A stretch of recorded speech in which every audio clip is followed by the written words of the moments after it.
Another interesting issue is the distinction which you get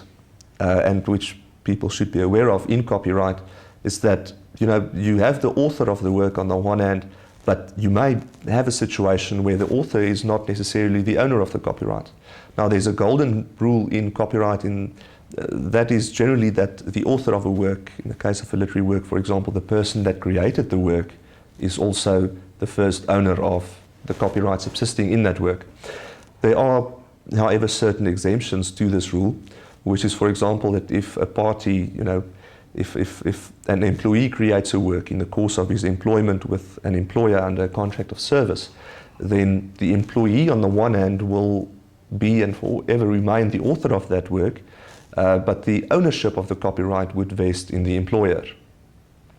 That's one of the more important, I think, exceptions to be aware of. Works also created under the direction and control of the state is generally ownership, or at least copyright, that will be owned by the state, although it may have been created by certain other people.